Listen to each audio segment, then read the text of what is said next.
The morning sun poured through the windows of Bloom and Grow, the flower shop that had become Zaria Langston's pride and joy. At 29, she had built this business from nothing, turning it into the most popular flower shop in Willow Creek, South Carolina. Zaria wiped her hands on her apron and surveyed her kingdom. Fresh bouquets lined the refrigerated displays, and the scent of roses and lilies filled the air. This place was hers, all hers, and no one could take it away from her. "Morning deliveries here," called Doris, her part-time helper, a kind woman in her 60s who had been with Zaria since she opened the shop 3 years ago. "I'll sign for it," Zaria said, moving toward the back door where the delivery man waited. As she signed the clipboard, she heard the bell above the front door jingle. Another customer. Good. Business had been steady all week, and she needed every penny to pay off the new cooler she'd installed last month. "I'll be right with you," she called out, not looking up as she finished checking the order. "Take your time," a deep male voice replied. "I'm in no hurry." Something about that voice, smooth like expensive whiskey with a hint of arrogance, made Zaria straighten her spine. She handed the clipboard back to the delivery man and turned toward the front of the shop. The man standing there looked completely out of place among her flowers. Tall, with broad shoulders, perfectly fitted in what had to be a custom suit, he stood with the easy confidence of someone who was used to commanding attention. His steel-gray eyes surveyed her shop like he was calculating its value, and his dark hair was styled in that perfect way that screamed money. "Can I help you?" Zaria asked, keeping her voice professional despite the immediate dislike she felt. She knew his type, men who thought the world should bow at their feet. The man smiled, but it didn't reach his eyes. "Graham Kavanaugh," he said, extending his hand. "I own Kavanaugh Construction." Everyone in Willow Creek knew the Kavanaughs. Old money, big influence, and, if the rumors were true, not afraid to step on whoever got in their way. Zaria wiped her hands on her apron before shaking his hand briefly. "Zaria Langston, but you already knew that or you wouldn't be here." His smile widened at her directness. "Smart and beautiful. Interesting combination." Zaria ignored the compliment. "What can I do for you, Mr. Kavanaugh?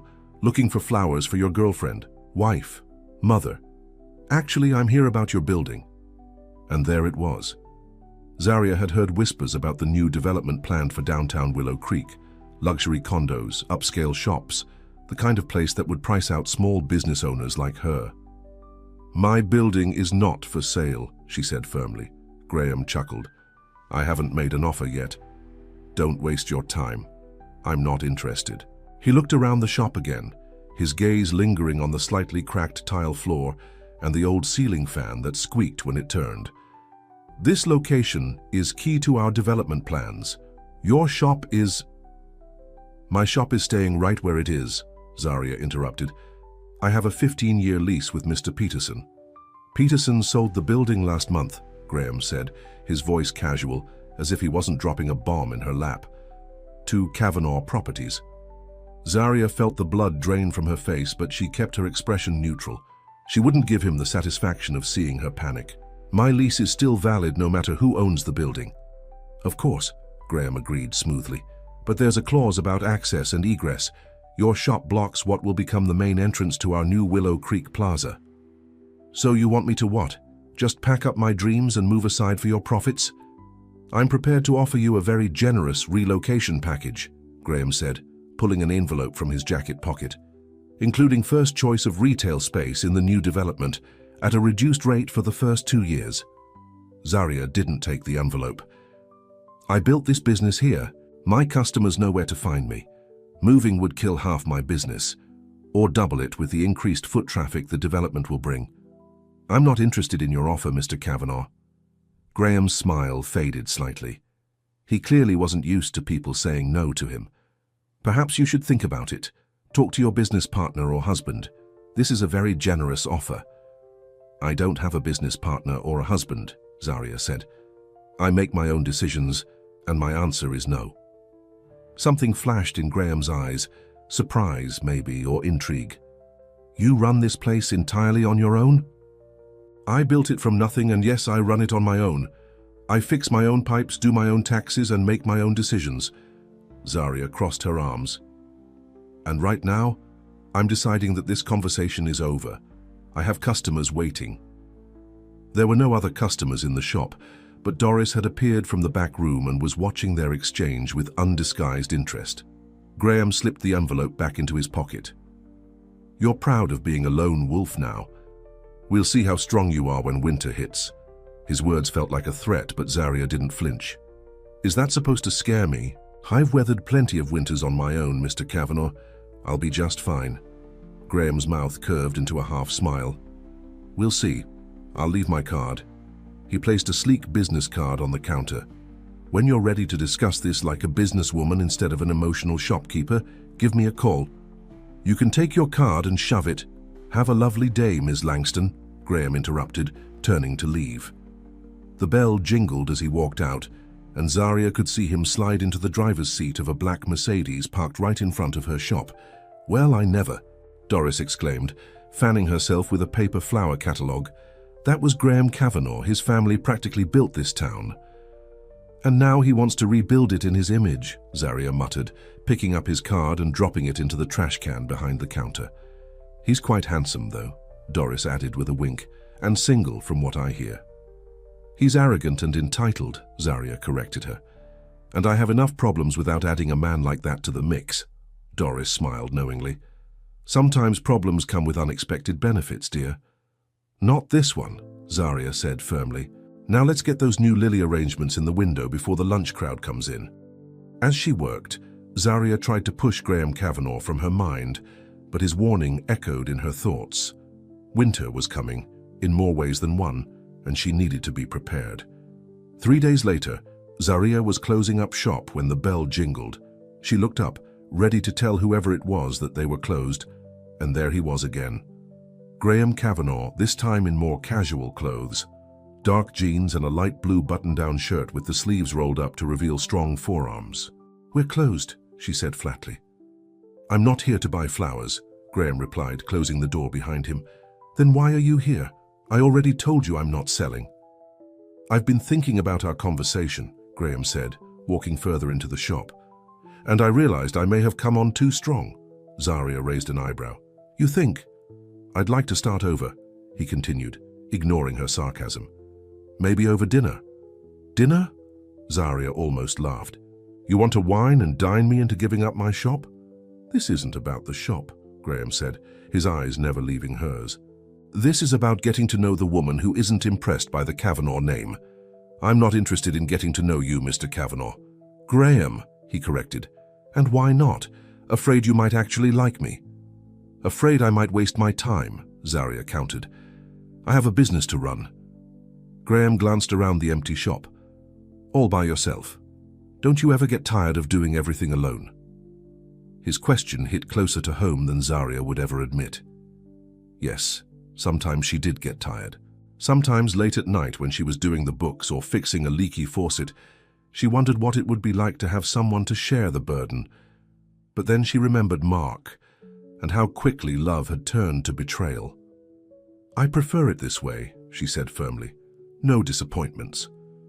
Graham studied her for a moment, and Zarya felt like he was seeing more than she wanted him to. "Everyone needs someone sometimes, Zarya." The way he said her name sent an unwelcome shiver down her spine. "Not me." "Have dinner with me," he said again. "One meal. If you still can't stand me afterward, I'll never mention it again." "And what about my shop? Will you drop that too?" "That's business," Graham said with a shrug. "This is personal." Zarya shook her head. "There's nothing personal between us, Mr. Kavanaugh."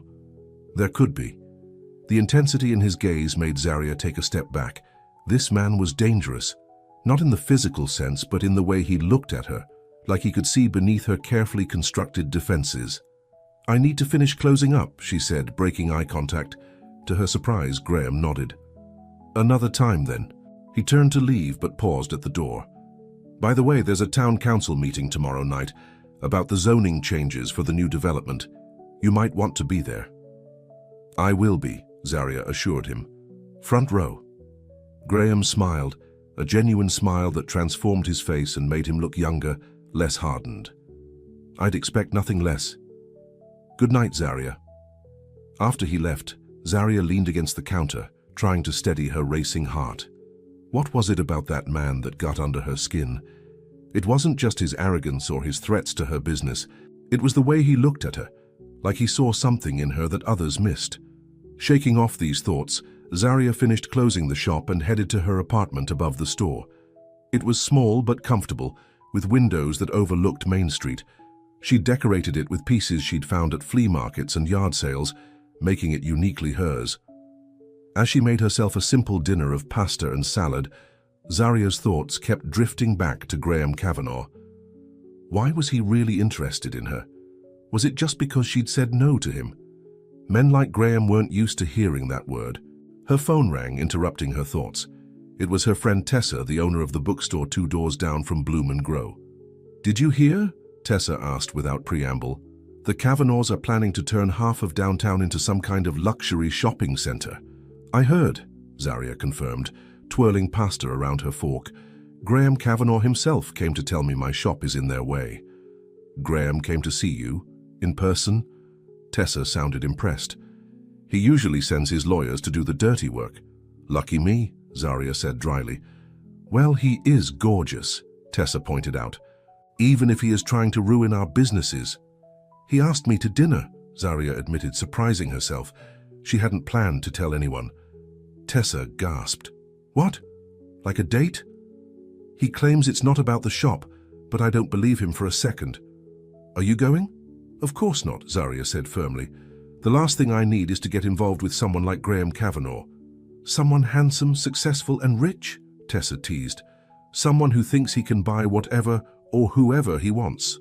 There was a pause on the line. "You know, not all men are like Mark." Mark. Even hearing his name still hurt 5 years later. Mark Reynolds had been her college sweetheart, the man she thought she'd marry, until she found out he'd been sleeping with her roommate and half the women in their apartment building. "This has nothing to do with Mark," Zaria insisted. "If you say so," Tessa replied, clearly unconvinced. "Anyway, a bunch of us small business owners are meeting at Pete's Diner tomorrow morning to strategize before the town council meeting. Can you come?" "I'll be there," Zaria promised. 7:30? "Perfect. And Zaria, don't let the past keep you from taking chances. Not every man will hurt you like Mark did." After they hung up, Zaria stood by the window, looking down at Main Street. The shops were closed now, their windows dark except for security lights.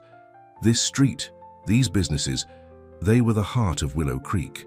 How could the Kavanaghs not see that? She was still standing there when a black Mercedes drove slowly down the street, pausing briefly in front of her shop before continuing on. Graham Kavanagh. What was he doing back here at this hour? Zaria stepped back from the window, out of sight. She wouldn't give him the satisfaction of knowing she was watching. Whatever game he was playing, she refused to be a pawn. The town council meeting was packed. Zaria sat in the front row, as promised, surrounded by fellow small business owners. Graham sat across the aisle with his team of architects and lawyers, looking confident in another expensive suit. Mayor Thompson called the meeting to order. "Tonight, we're discussing the proposed rezoning for the Willow Creek Plaza development. Mr. Kavanagh, would you like to present your plan?" Graham stood and walked to the front of the room. For the next 20 minutes, he presented a sleek vision of what downtown could become. Upscale shops, luxury condos, a boutique hotel, and a landscaped plaza with fountains. "This development will bring jobs and tax revenue to Willow Creek," Graham concluded. "It will put our town on the map as a destination, not just a stop along the highway." When he finished, Mayor Thompson asked for comments from the public. Zaria was the first to stand. "My name is Zaria Langston, and I own Bloom & Grow Florist," she began, her voice clear and strong. "This plan looks beautiful on paper, but what happens to the businesses that have been serving this community for years? What happens to the people who can't afford luxury condos or designer clothes?" Murmurs of agreement rose from the crowd. "The heart of Willow Creek isn't fancy fountains or expensive shops," Zaria continued. "It's places like Pete's Diner, where everyone knows your name and your order. It's Tessa's books, where our children learn to love reading. It's my flower shop, where I've arranged bouquets for your weddings, your anniversaries, and yes, your funerals." Her voice cracked slightly, but she pressed on. "If you replace us with chain stores and overpriced boutiques, you'll lose the soul of this town." Applause erupted when she finished speaking.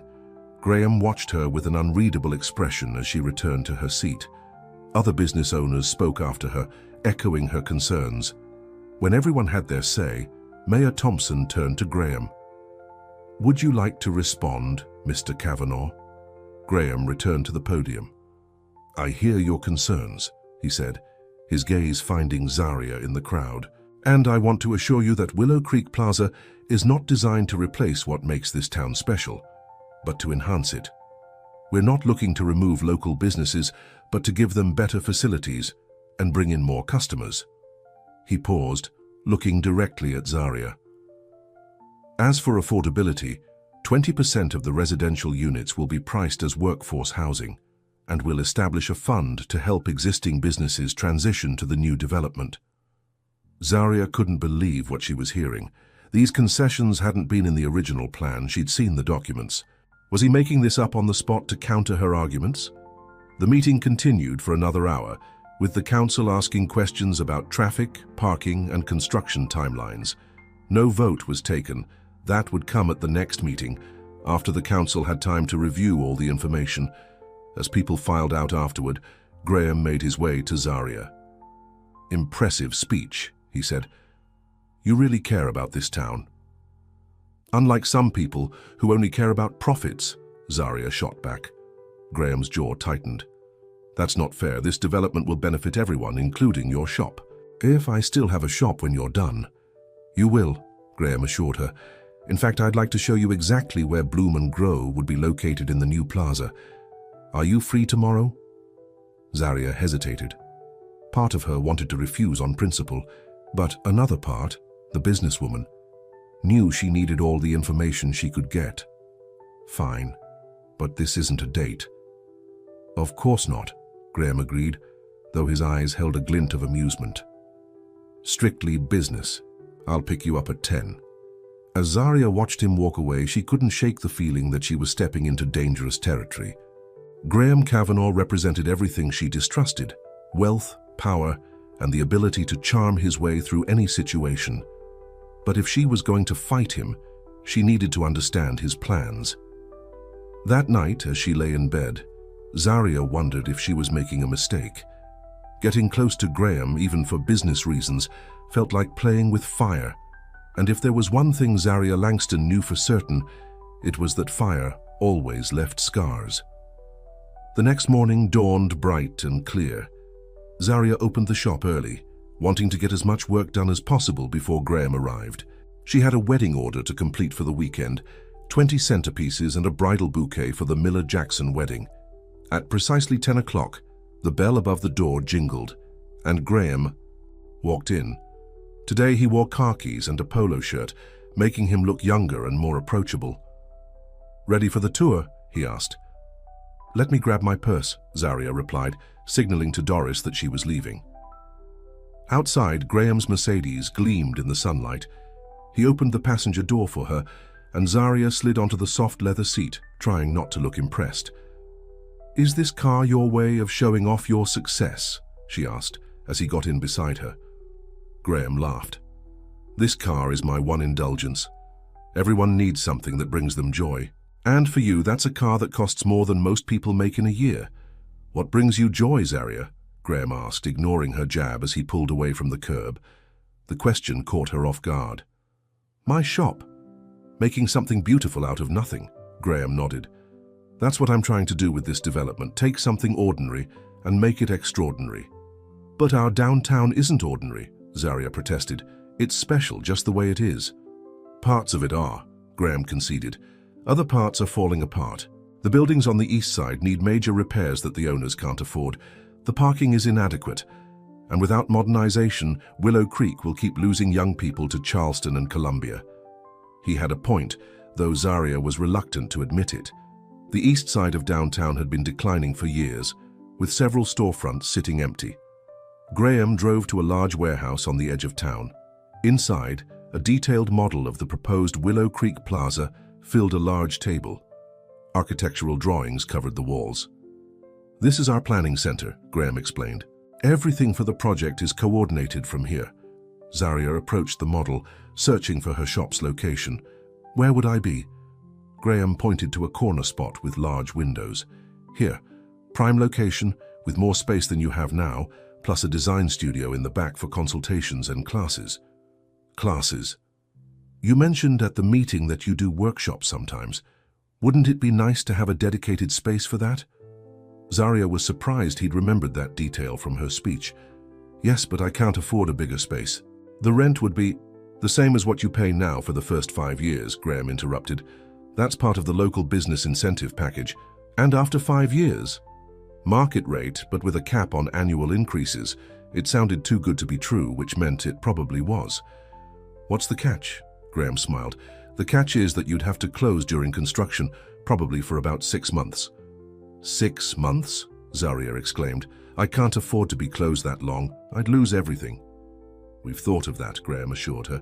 There's compensation for lost revenue, based on your average monthly sales for the past 2 years, plus help finding a temporary location if you want to stay open during construction. Zarya walked around the model, trying to process what she was hearing. The plan was more generous than she'd expected, but still. Why are you doing this? She asked suddenly. Why go to all this trouble for small businesses like mine? Wouldn't it be easier and more profitable to bring in national chains?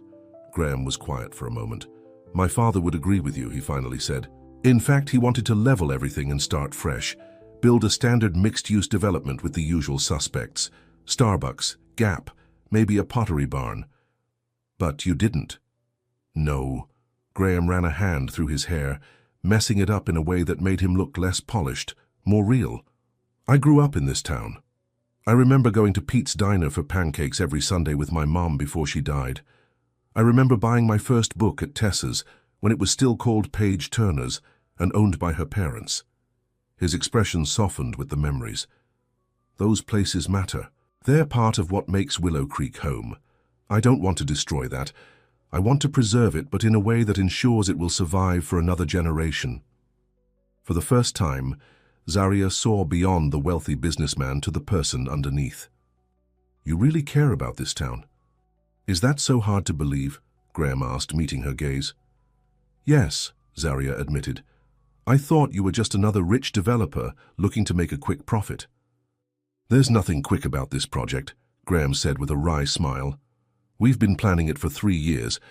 Zarya turned back to the model, seeing it with new eyes. Show me the rest of it. For the next hour, Graham walked her through every aspect of the development, the underground parking, the apartment layouts, the public spaces. His enthusiasm was contagious, and Zarya found herself asking questions, making suggestions that Graham actually wrote down. You have good instincts, he said as they were leaving. Ever thought about going into development? Zarya laughed. I'll stick to flowers, thanks. Graham drove her back to her shop in comfortable silence. When they arrived, he turned to her. What did you think, honestly? It's an impressive plan, Zarya acknowledged, but I still have concerns. Such as? Such as whether the town will lose its character, whether people who've lived here all their lives will feel pushed out, whether this is the beginning of turning Willow Creek into just another upscale suburb. Graham nodded. Valid concerns. I don't have all the answers, but I'm willing to listen and adjust where we can. That's surprisingly reasonable of you, Zarya admitted. I can be reasonable, Graham said with a smile, when I want to be. Their eyes met, and Zarya felt that unwelcome flutter in her stomach again. There was something about Graham Kavanaugh that drew her in, despite all her defenses.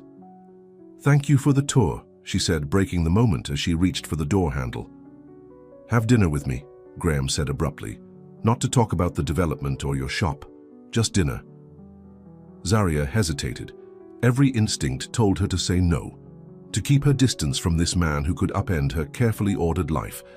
But there was something in his eyes, a vulnerability behind the confidence that made her pause. One dinner, she found herself saying. That's all. Graham's face lit up with a genuine smile. I'll pick you up at 7 on Friday. As Zarya walked back into her shop, she wondered what she'd just gotten herself into. Dinner with Graham Kavanaugh, the man who might destroy her business or save it. The man who looked at her like she was a puzzle he was determined to solve. How was the tour? Doris asked, eyeing her curiously. Interesting, Zaria replied. Very interesting. She didn't mention the dinner date. She wasn't ready to admit, even to herself, that she was looking forward to it. That night, as she watered the plants in her apartment, Zaria thought about Graham and the glimpses she'd seen of the man behind the polished exterior. There was depth there and complexity, maybe even integrity. But she'd been fooled before by a charming smile and convincing words. Mark had seemed perfect too, until she discovered the truth. This is different, she told herself firmly. This is just dinner, just business. But as she drifted off to sleep, Zaria couldn't shake the feeling that nothing about Graham Kavanagh would ever be just anything. He was a force of nature, and she had just stepped directly into his path. Friday evening arrived faster than Zaria expected. She stood in front of her closet, torn between wanting to look nice and not wanting Graham to think she had made too much effort. She finally settled on a simple emerald green dress that brought out the gold flecks in her brown eyes, with low heels and minimal jewelry. As she applied a touch of lipstick, Zaria gave herself a stern look in the mirror. Remember, this is just dinner. Don't let your guard down. At exactly 7 o'clock, there was a knock at her door. When she opened it, Graham stood there holding a small potted orchid instead of cut flowers. I figured you see enough cut flowers in your shop, he explained, handing her the plant. This seemed more appropriate. Zaria was touched by the thoughtfulness. Most men would have brought roses without thinking twice. Thank you, it's beautiful. So are you, Graham said, his eyes taking in her appearance with obvious appreciation. Zaria felt her cheeks warm. Where are we going for dinner? I made reservations at Antonio's, Graham replied. Unless you'd prefer somewhere else. Antonio's was the nicest restaurant in Willow Creek, the kind of place Zaria rarely visited. Antonio's is fine. When they arrived at the restaurant, the owner himself greeted Graham by name and led them to a quiet corner table with a view of the garden. A bottle of wine was already chilling in an ice bucket. You must come here often, Zaria commented as they sat down.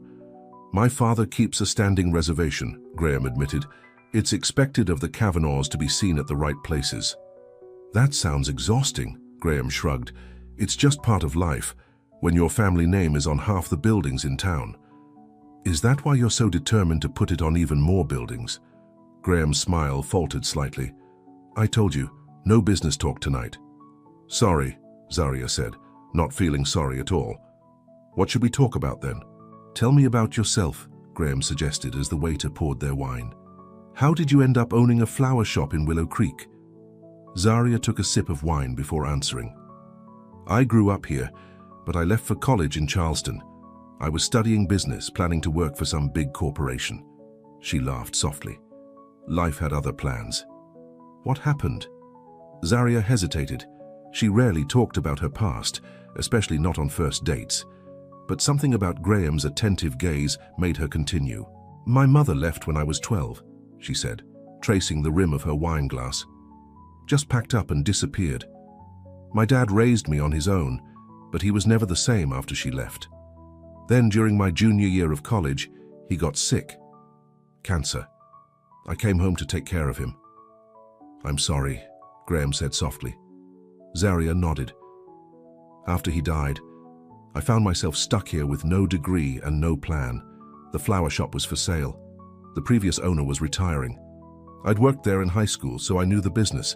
I used my inheritance to buy it and built it into the success it is today, Graham finished for her.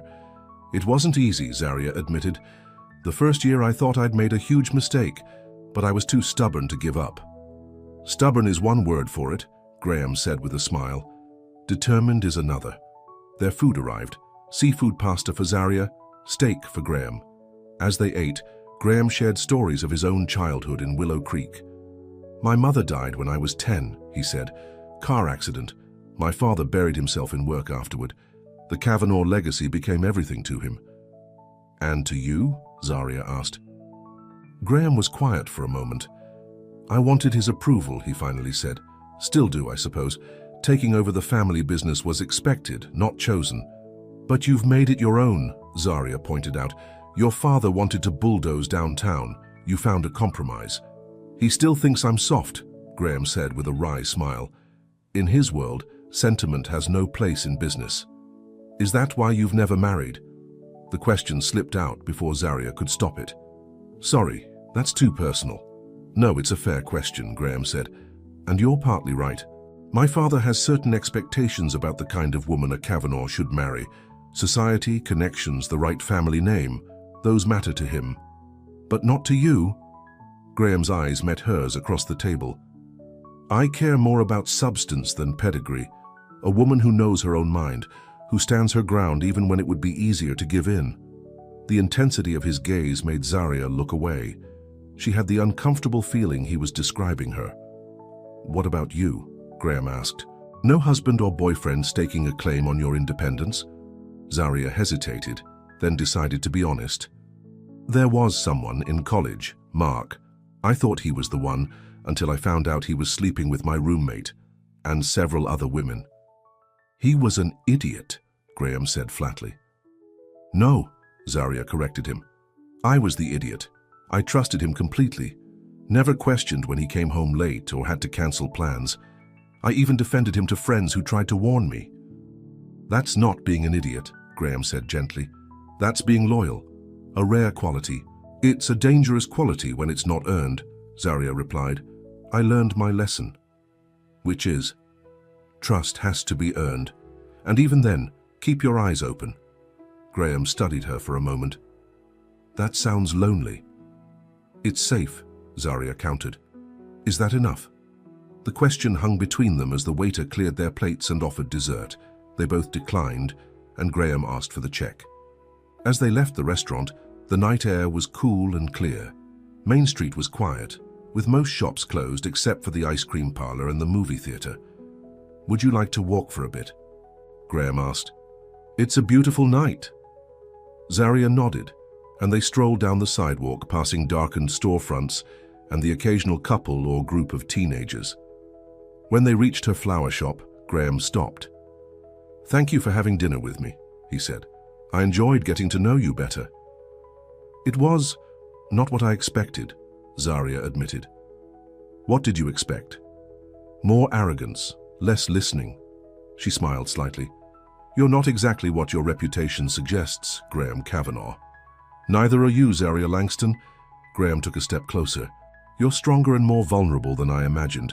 It's an intriguing combination. Zaria felt her heart quicken as Graham leaned in. Was he going to kiss her? Did she want him to? The sharp ring of a cell phone broke the moment. Graham stepped back, fishing his phone from his pocket with an apologetic look. I have to take this.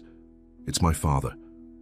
As he answered the call, his expression changed, becoming more guarded, more like the businessman who had first walked into her shop. Yes, sir, I understand. I'll be there in 20 minutes. He ended the call with a sigh. I'm sorry, I have to go. My father needs me at the office. At this hour? Business never sleeps in the Kavanaugh world, Graham said with a tight smile. I'll call you tomorrow? Zaria nodded, surprised to find herself disappointed that the evening was ending. Good night, Graham. She watched as he walked back to his car, wondering what it would be like to have a father who commanded that kind of immediate response, even from a grown son. Upstairs in her apartment, Zaria kicked off her shoes and thought about the evening. Graham Kavanaugh was more complex than she had initially believed. Behind the confident exterior was a man still seeking his father's approval, still trying to balance the Kavanaugh legacy with his own vision. It made him more human, more dangerous to her peace of mind. The next morning, Zaria was arranging a display of fresh sunflowers when the bell above the door jingled. A tall, distinguished man in his 60s entered, his expensive suit and commanding presence immediately identifying him before he even spoke. Ms. Langston? I'm Richard Kavanaugh. Zaria straightened, wiping her hands on her apron. Mr. Kavanaugh, what can I do for you? Graham's father surveyed her shop with a critical eye. My son seems quite taken with you. His directness caught her off guard. We had dinner, Mr. Kavanaugh, that's all. Graham doesn't waste time on dinner unless he's interested, Richard replied, and he doesn't take just anyone to Antonio's. Zaria crossed her arms. Is there a point to this visit? I believe in being straightforward, Ms. Langston. The Willow Creek Plaza development is too important to be delayed or derailed by personal entanglements. Are you suggesting that Graham is only interested in me because of my opposition to the development? Richard's smile didn't reach his eyes. I'm suggesting that my son sometimes lets his heart overrule his head, a trait he inherited from his mother, not from me. I think you should leave, Mr. Kavanaugh, Zaria said, her voice steady despite her anger. Not before I make my position clear, Richard continued. Whatever is happening between you and Graham needs to end. It's nothing personal, simply business. Then you should discuss it with your son, Zaria replied. Not with me. I'm trying to save you both time and disappointment, Richard said. Graham has responsibilities, expectations to meet. A small-town florist doesn't fit into the Kavanaugh future, no matter how charming or independent she might be. The bell jingled again, and Doris walked in, stopping short when she saw Richard Kavanaugh. Oh, I'm sorry. I didn't realize you had company. Mr. Kavanaugh was just leaving, Zaria said firmly. Richard nodded politely to Doris, then turned back to Zaria. Think about what I said, Miss Langston. Some paths are better not taken. After he left, Doris hurried over. That was Richard Kavanaugh. What on earth did he want? To warn me away from his son, Zaria said, still seething. Wait, you and Graham Kavanaugh? When did this happen? It hasn't, Zaria insisted. We had dinner once, that's all. Doris smiled knowingly. Must have been some dinner if the father is already stepping in. Before Zaria could respond, her phone rang. It was Graham. She hesitated, then answered. Good morning. Graham said, his voice warm. I wanted to apologize again for having to cut our evening short. It's fine, Zaria replied, trying to keep her tone neutral despite her lingering anger at his father. I was wondering if you'd like to have lunch today. There's a new cafe on Elm Street I've been wanting to try. Zaria thought about Richard Kavanaugh's warning. The smart move would be to say no, to keep her distance, but something rebellious inside her refused to be intimidated. Lunch sounds nice, she found herself saying. Great, I'll pick you up at noon. After hanging up, Zaria wondered if she was making a mistake. Getting involved with Graham Kavanaugh, even just for lunch, was complicated enough without his father's disapproval. But she had never backed down from a challenge, and she wasn't about to start now. The cafe on Elm Street was a charming spot, with outdoor tables beneath striped awnings. Graham and Zaria sat in a sunny corner, sharing a plate of artisan cheeses and crusty bread. I had an interesting visitor this morning, Zaria said after they had ordered. Your father. Graham's face darkened. What did he want? To warn me that a small-town florist doesn't fit into the Kavanaugh future. Graham set down his water glass with more force than necessary. I'm sorry. My father has no right to interfere in my personal life. Is that what this is? Zaria asked. Personal? Graham met her gaze directly. I think you know it is. At least it's becoming that way. Zaria looked down at her plate. Your father made it clear he doesn't approve. My father's approval isn't something I need when it comes to who I spend time with, Graham said firmly. I'm 30 years old, not 15. But you do need his approval for the development, Zaria pointed out. He could make things difficult if he wanted to. Graham smiled grimly. He already is. That call last night. He wanted to go over every concession I've made to the small business owners, including you. He thinks I'm being too generous. And what do you think? I think development doesn't have to come at the expense of the town's character, Graham replied. And I think my father is stuck in an outdated mindset where profit is the only measure of success. Zaria studied him, impressed despite herself. That can't be an easy position to take against a man like Richard Kavanaugh. It's not, Graham admitted, but it's the right one. Their food arrived, a kale salad for Zaria, a sandwich for Graham. As they ate, the conversation shifted to lighter topics, favorite books, movies, places they'd traveled. I've always wanted to see Paris, Zaria confessed. The flower markets there are supposed to be amazing. You've never been to Europe? Graham asked. Zaria shook her head. Never had the time or money. Running a small business doesn't leave much of either for international travel. You should go, Graham said. Paris in spring, when the gardens are in bloom. There's nothing like it. Maybe someday, Zaria replied, when the shop is more established. Why wait? Life is short, Zarya laughed. Says the man who can probably hop on a private jet whenever the mood strikes. I work hard for what I have, Graham said, a hint of defensiveness in his tone. I know you do, Zarya said more gently. But you can't deny you've had advantages others haven't. Graham was quiet for a moment. You're right, he finally said. I was born into privilege, but that doesn't mean I don't understand what it's like to want something and have to work for it. What have you ever had to work for? Zarya asked, genuinely curious. Respect, Graham said simply. My father's legacy casts a long shadow.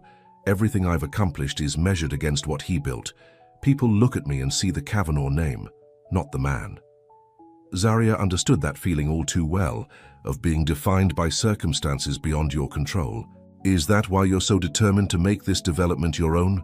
To step out of his shadow? Partly, Graham admitted, but also because I believe it's the right thing for Willow Creek. This town needs to evolve or it will die. I've seen it happen to other small towns. Young people leave, businesses close, and pretty soon all that's left is nostalgia for what used to be. His passion was evident in the intensity of his voice, the conviction in his eyes. This wasn't just business for him, it was personal. You really do care about this town, Zarya said softly.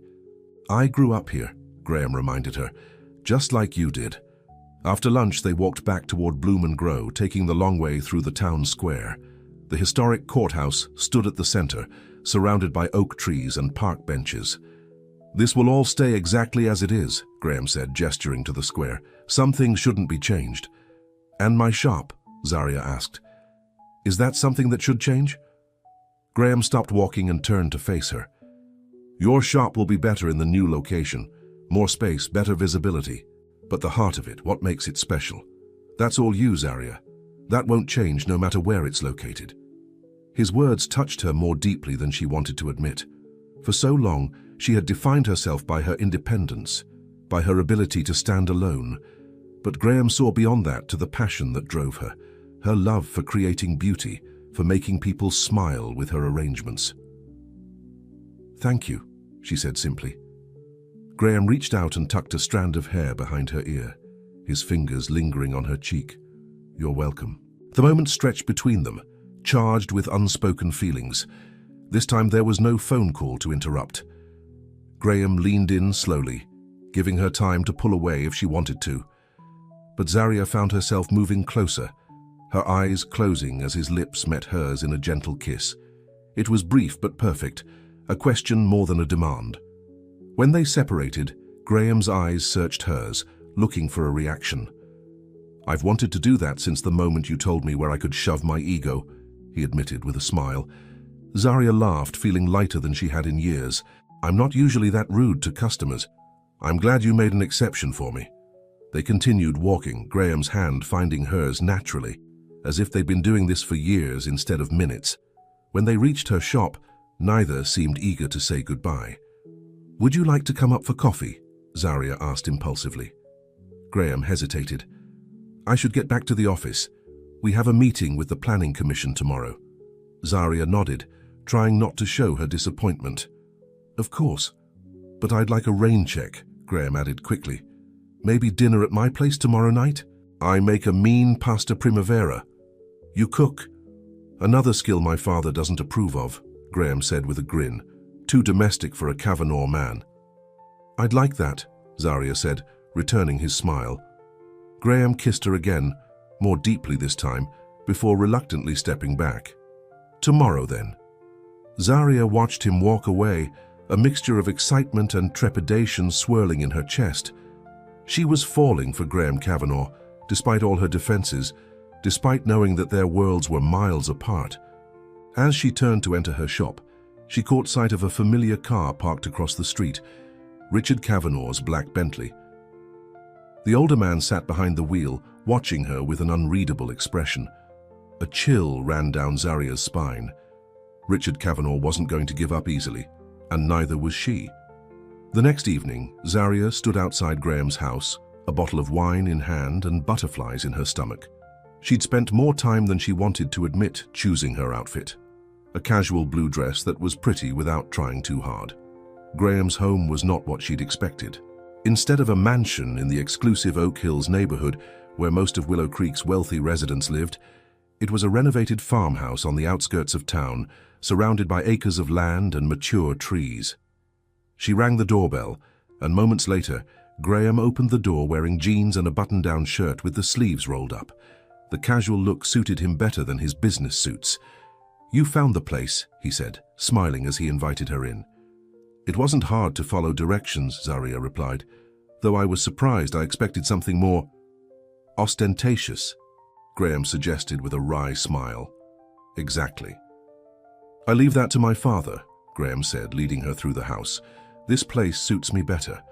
It's one of the original homesteads in the area, built in 1892. I've spent the last 5 years restoring it." The interior was a blend of historic charm and modern comfort, original hardwood floors and exposed beams, but with an updated kitchen and contemporary furniture. Large windows offered views of the surrounding countryside. "It's beautiful," Zaria said sincerely. "You did all this yourself?" "I hired professionals for the major work," Graham admitted, "but a lot of the finishing touches I did myself. My grandfather taught me carpentry when I was a kid. It was our special thing." In the kitchen, delicious smells wafted from the stove. A small table by the window was set for two, with candles waiting to be lit. "Can I help with anything?" Zaria asked, handing him the wine. "Everything's under control," Graham assured her, taking the bottle. "But you can keep me company while I finish up." As Graham put the finishing touches on their dinner, Zaria wandered around the kitchen, looking at the framed photos on the walls. One showed a much younger Graham with an older man in overalls, both holding fishing rods and grinning widely. "Your grandfather?" she asked. Graham looked up from the stove and nodded. "Pop. He was my mother's father. After she died, he was the one who made sure I still had some normalcy in my life. Dad was absent, even when he was physically present." "You were close to him?" "Very. He died when I was in college." Graham's voice held old pain. "Heart attack. He never got to see this place restored. He would have loved it." Zaria touched his arm gently. "I think he would be proud of what you've done here." Graham covered her hand with his own. "Thank you." The moment was interrupted by the timer on the stove. Graham served the pasta primavera with garlic bread and opened the wine Zaria had brought. "To unexpected connections," he said, raising his glass. "To seeing beyond first impressions," Zaria added, touching her glass to his. The food was delicious and the conversation flowed easily. Zaria found herself relaxing, enjoying Graham's company in a way she hadn't allowed herself to enjoy anyone's company in years. After dinner, they moved to the living room with their wine glasses. A stone fireplace dominated one wall, with comfortable couches arranged around it. "Would you like a fire?" Graham asked. "The evenings can still get chilly this time of year." "That sounds nice," Zaria replied. Graham knelt by the fireplace, arranging logs and kindling with practiced ease. Within minutes, a warm glow filled the room. He settled beside her on the couch, their shoulders touching. "I'm glad you came tonight." "So am I," Zaria admitted, "though I'm still not sure this is a good idea." "Which part? Dinner or this?" Graham asked, leaning in to kiss her softly. "Both," Zaria murmured against his lips. "But especially this." Graham pulled back slightly to look at her. "Why?" "Because we want different things," Zaria said. "Your father made that very clear." Graham's expression hardened. "My father doesn't decide what I want. But he's right about one thing. You have responsibilities, expectations, a family legacy to uphold." "And you think you don't fit into that picture?" Zaria shrugged. "I'm a small-town florist who likes her independence too much. You're the heir to an empire who needs to think about the future." "Maybe what I need is someone who sees me as more than a Kavanaugh," Graham said softly. "Someone who challenges me instead of agreeing with everything I say." "Is that why you're interested in me? Because I say no to you?" Graham laughed. "Partly. But also because you're passionate about what you do. Because you care about this town as much as I do, even if we sometimes disagree about what's best for it. Because when you look at me, I feel like you're seeing Graham, not just the Kavanaugh name.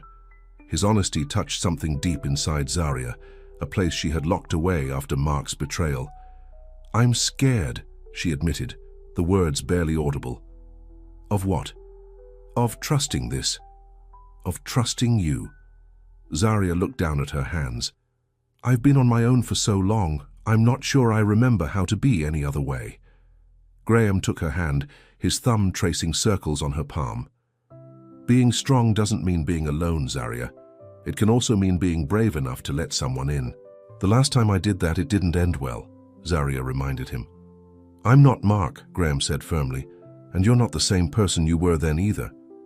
How can you be so sure this is worth the risk?" Graham considered her question seriously. "I can't promise we won't hurt each other," he finally said, "but I can promise to try not to. And I think what we could have together is worth taking that chance." The fire crackled in the hearth, casting shifting shadows across the room. Outside, rain had begun to fall, pattering against the windows. "It's getting late," Zarya said, glancing at her watch. "I should go." "Stay," Graham said softly. "The rain is getting worse." Zarya looked out the window at the sheets of rain now falling.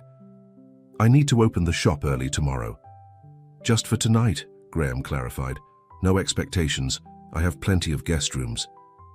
The thought of driving back to town in the storm wasn't appealing. "All right," Zarya agreed, "but I'll need to leave early." Graham smiled. "I'll make breakfast." He showed her to a comfortable guest room with its own bathroom. "There should be everything you need in here," he said. "But let me know if you need anything else." "Thank you," Zarya said, "for dinner, for everything." Graham leaned in and kissed her softly. "Good night, Zarya." Left alone, Zarya looked around the room, tastefully decorated in blues and whites, with a cozy reading chair by the window and fresh flowers on the dresser. She smiled at the flowers, wondering if Graham had put them there specifically for her. She borrowed a t-shirt from the dresser to sleep in and slipped between the soft sheets. The sound of rain on the roof was soothing, and she found herself drifting off quickly. In the middle of the night, a crash of thunder woke her. Disoriented, she sat up, trying to remember where she was. Lightning illuminated the room, followed by another boom of thunder. Zarya got out of bed and went to the window. The storm had intensified, wind whipping the trees and rain lashing against the glass. As she stood there watching, a particularly violent gust seemed to hit the house, and the lights flickered before going out completely. In the sudden darkness, Zarya heard footsteps in the hallway, then a soft knock on her door. "Zarya, are you awake?" Graham's voice came through the door. "Yes," she called back. "The power went out." "Afraid so," Graham replied. "May I come in?" "Of course." The door opened, and Graham stood there with a flashlight and several candles. "I thought you might want some light." "Thank you," Zarya said, suddenly aware that she was wearing only his t-shirt. If Graham noticed, he didn't comment. He placed the candles around the room and lit them, creating a warm glow. "Does this happen often?" Zarya asked. "During big storms, yes," Graham said. "The backup generator should kick in soon for the essential systems, but I keep candles just in case." A particularly loud crash of thunder made Zarya jump. Graham smiled. "Not a fan of storms?" "Not when they're right on top of me," Zarya admitted. "Come downstairs," Graham suggested. "I'll make some tea."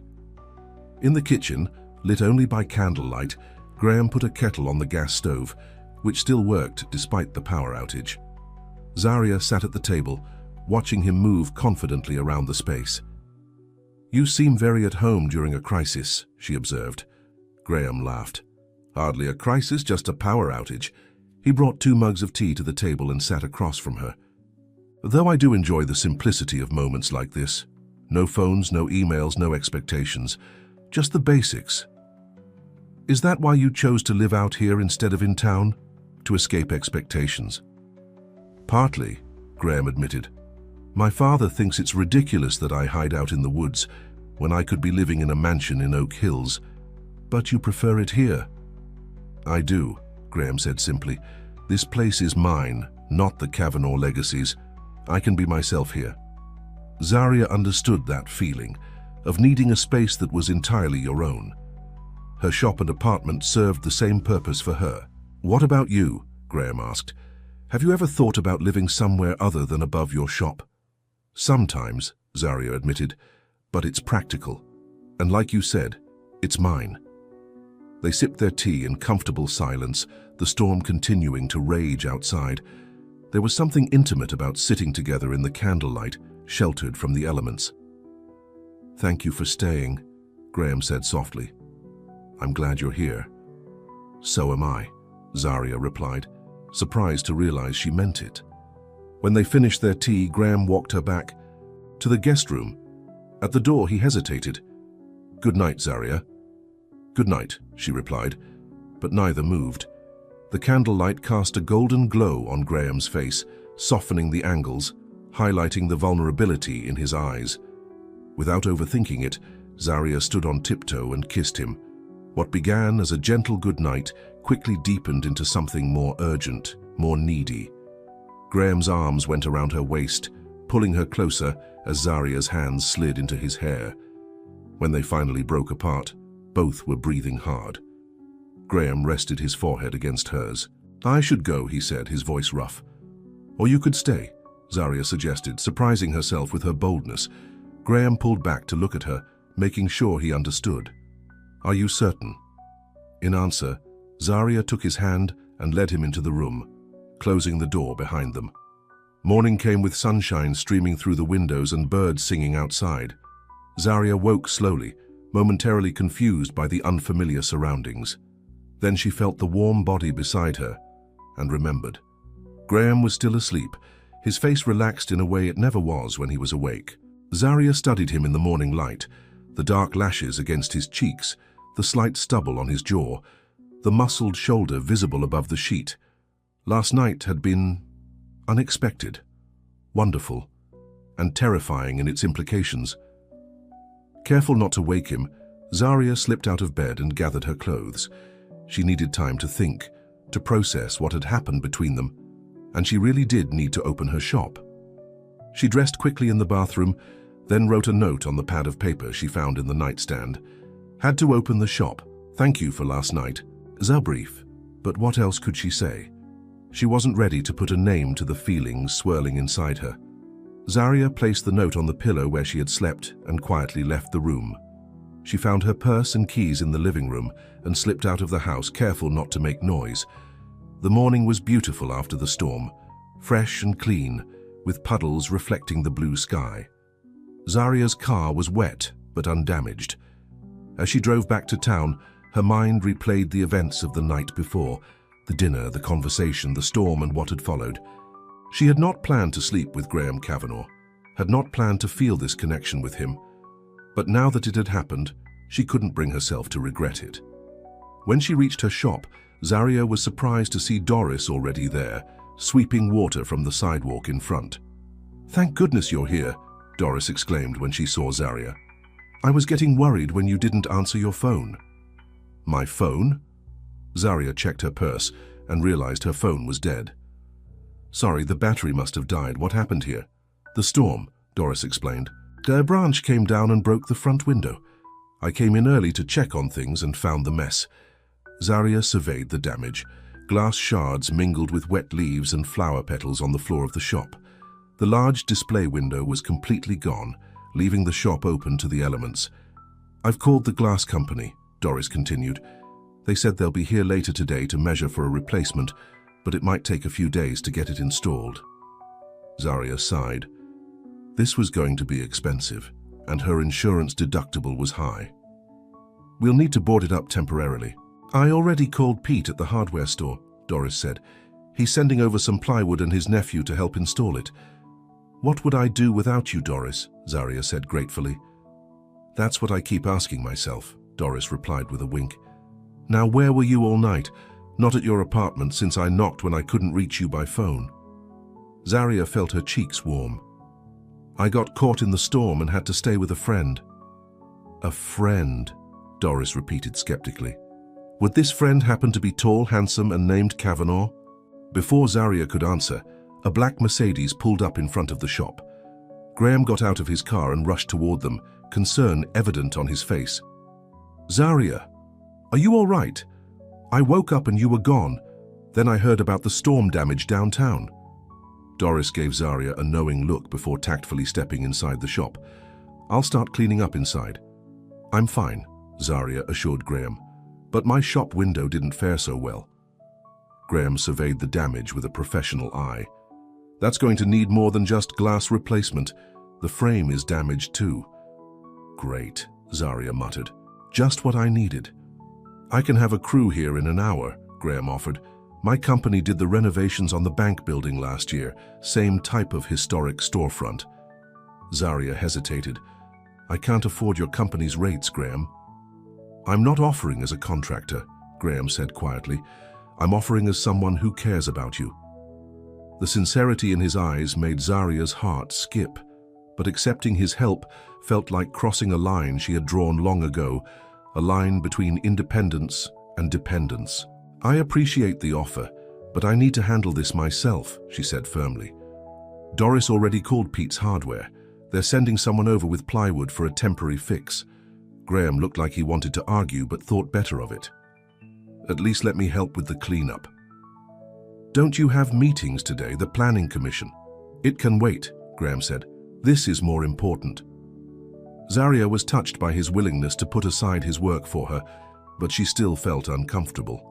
Graham, Please, he interrupted.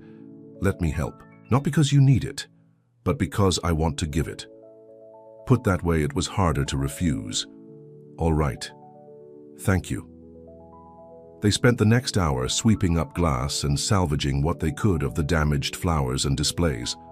Graham removed his suit jacket and rolled up his sleeves, working alongside Zarya without complaint.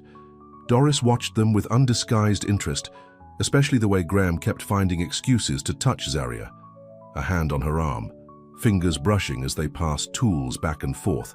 When Pete's nephew arrived with the plywood, Graham helped him measure and cut the pieces to fit the window frame. This is just temporary, Graham told Zarya as they finished boarding up the window, but it should hold until the glass company can make proper repairs.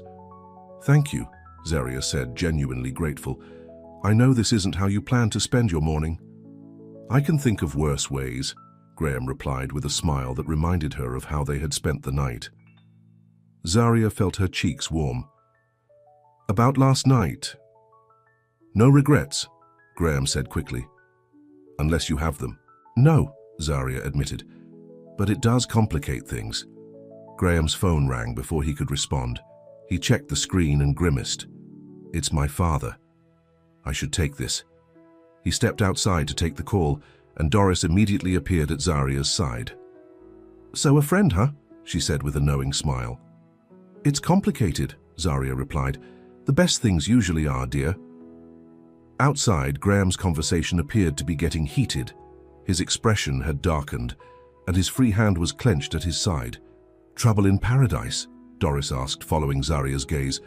His father doesn't approve of me, Zarya explained. The classic not good enough for my son scenario. Doris nodded. Richard Kavanaugh is an old-fashioned snob, always has been. Graham ended his call and came back inside, his jaw tight with tension. Everything okay? Zarya asked. Just my father being my father, Graham replied dismissively. I need to go. The planning commission meeting starts in 30 minutes, and he's threatening to attend if I don't show up. Go, Zarya urged him. We've got things under control here. Graham hesitated. Dinner tonight? My place again? Despite the complications, Zarya found herself nodding. I'd like that. Graham's smile returned. I'll pick you up at 7. He leaned in and kissed her cheek, seemingly unconcerned about Doris witnessing the gesture. Try to stay out of trouble until then. After he left, Doris raised an eyebrow at Zarya. Well, that looked serious. It's new, Zarya said, not meeting her friend's eyes. We're still figuring it out. Honey, the way that man looks at you is anything but new, Doris replied. That's the look of someone who's already fallen hard. Zarya wasn't ready to examine whether she felt the same way. Instead, she focused on getting the shop back in order, calling customers whose orders might be delayed, and dealing with the insurance company. By late afternoon, things were under control enough that she felt comfortable closing early to go home and change for dinner. As she unlocked the door to her apartment, her phone rang. It was Tessa from the bookstore. "Have you seen the news?" Tessa asked without preamble. "What news?" "Channel 4, turn it on now." Zaria fumbled for her remote and switched on the small TV in her living room. The local news was showing footage of the town hall where a crowd had gathered. The caption at the bottom of the screen read, "Breaking, Kavanaugh Development Plan, Vote Delayed." The reporter was interviewing Richard Kavanaugh, who looked furious despite his attempt at a controlled expression. "This unnecessary delay is politically motivated," Richard was saying. "Certain council members have been influenced by a vocal minority who don't understand the economic benefits this development will bring to Willow Creek." The scene cut to the reporter speaking. "Sources tell us that Graham Kavanaugh, who has been the face of the Willow Creek Plaza project, was unexpectedly absent from today's crucial vote." When asked about his son's absence, Richard Kavanaugh declined to comment. "What happened?" Zaria asked Tessa. "Graham was heading to that meeting when he left my shop this morning." "Rumor has it he and his father had a massive argument right before the vote," Tessa replied. "Graham walked out, and without him there to answer questions, the council tabled the decision." Zaria felt a knot form in her stomach. Had the argument been about her? About Graham helping at her shop instead of preparing for the meeting? "There's more," Tessa continued. "I overheard Richard Kavanaugh at the coffee shop afterward. He was on the phone saying something about taking control of the situation and removing distractions. It sounded ominous." The knot in Zaria's stomach tightened. "I need to find Graham." "Be careful, Zaria," Tessa warned. "The Kavanaughs play hardball when it comes to business. And from what I hear, Richard Kavanaugh considers his son's personal life to be business too." After hanging up, Zaria tried calling Graham, but the call went straight to voicemail. She left a message asking him to call her back, then went to shower and change for dinner, hoping he would contact her before 7. By 6:30, she still hadn't heard from him. Worry gnawed at her as she put the finishing touches on her makeup. Should she go to his house as planned? Or was his silence a message in itself? At 6:45, her doorbell rang. Relief flooded through her as she hurried to answer it. But it wasn't Graham standing in her doorway. It was a uniformed driver. "Ms. Langston?" the man asked. "I'm from Kavanaugh Executive Car Service. Mr. Kavanaugh sent me to bring you to his residence." "Graham sent you?" Zaria asked, confused. The driver hesitated. "Mr. Richard Kavanaugh, ma'am. He requests your presence at the main house in Oak Hills." Zaria's first instinct was to refuse, but curiosity and concern for Graham overrode her caution. "Give me a moment to get my purse." The drive to Oak Hills took 15 minutes, each passing second increasing Zaria's apprehension. What did Richard Kavanaugh want with her? And where was Graham? The Kavanaugh mansion was exactly what she had expected. A sprawling colonial-style home set back from the road, with manicured grounds and a circular driveway. The driver opened her door and escorted her to the front entrance, where a uniformed maid greeted her. "Mr. Kavanaugh is waiting in the study," the maid said, leading Zaria through the impressive foyer and down a hallway lined with portraits. Generations of Kavanaughs staring down with the same steel-gray eyes Graham had inherited. The study was a masculine space, dominated by dark wood, leather furniture, and floor-to-ceiling bookshelves. Richard Kavanaugh stood by a large desk, examining papers through reading glasses that made him look older and more severe. "Ms. Langston," he said without looking up, "thank you for coming." "Where's Graham?" Zaria asked directly. Richard removed his glasses and fixed her with a cold stare. "My son is dealing with the consequences of his poor judgment today. He embarrassed the family and jeopardized a project we've spent years developing." "Because he helped me clean up my shop after the storm? Because he's allowing himself to be distracted by a temporary infatuation," Richard corrected her. "Graham has responsibilities, to his family, to our company, to this town, responsibilities that require focus and commitment." "I haven't asked him to neglect any of those things," Zaria said, struggling to keep her voice steady. "You haven't had to ask," Richard replied. "Your mere presence in his life is enough. Graham has always had a weakness for, let's call it, rescue projects." The condescension in his tone made Zaria's blood boil. "I am not a project, Mr. Kavanaugh, and I don't need rescuing." "Perhaps not," Richard conceded, "but you are a distraction he cannot afford right now. Which brings me to the purpose of this meeting." He opened a drawer in his desk and removed an envelope, placing it on the polished surface between them. "What's that?" Zarya asked, though she had a sinking feeling she already knew. "A business proposition," Richard replied. "Inside that envelope is a check for $500,000. It's yours, with no strings attached, except one. You end your relationship with my son and leave Willow Creek." Zarya stared at the envelope, momentarily speechless. "You're trying to buy me off?" "I'm offering you an opportunity," Richard corrected. "With that money you could open a flower shop anywhere. Charleston, Atlanta, even New York if you wanted. Somewhere with more potential than this small town. My life is here," Zarya said firmly. "My business, my friends. All of which can be replaced," Richard countered. "What can't be replaced is the damage you're doing to Graham's future. He's been groomed since birth to take over Kavanaugh Enterprises. He has responsibilities to our shareholders, our employees, our legacy. Have you considered that maybe Graham wants more from life than just being your heir?" Zarya asked. Richard's expression hardened. What Graham wants and what Graham needs are often different things. Right now he's confused, rebellious. But this phase will pass, as they always do. "You make your son sound like a teenager, not a grown man capable of making his own decisions." "Graham has always had a soft heart," Richard said dismissively. "He gets it from his mother. It makes him an excellent public face for the company, but it also makes him vulnerable to emotional entanglements that cloud his judgment." Zarya crossed her arms. "Like me, you mean?" "Precisely like you," Richard agreed, unashamed of his bluntness. "Graham believes he's falling in love with you, but what he's really doing is using you to rebel against me, against the path that's been laid out for him." The words "falling in love" hit Zarya like a physical blow. Was that true? And if it was, did it change anything? "Take the money, Ms. Langston," Richard continued, pushing the envelope toward her. "Give yourself a fresh start and give Graham the chance to refocus on what really matters." Zarya looked at the envelope, at what it represented: freedom, security, the ability to rebuild her business somewhere new without the constant struggle to make ends meet. But at what cost? "No," she said finally, her voice stronger than she felt. "I won't be bought, Mr. Kavanaugh, and I won't make Graham's decisions for him."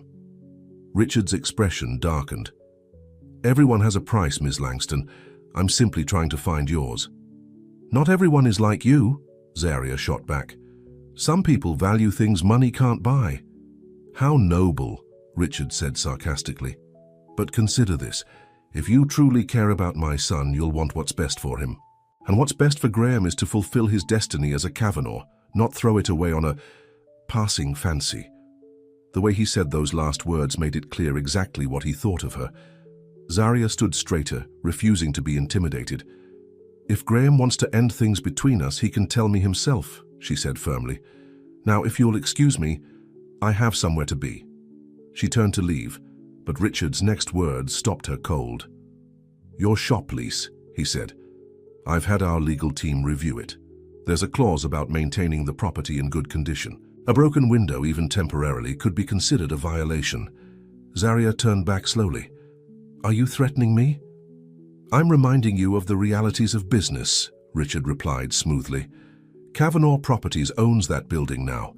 We have certain standards for our tenants. Standards that conveniently change when you want to get rid of someone." Richard shrugged.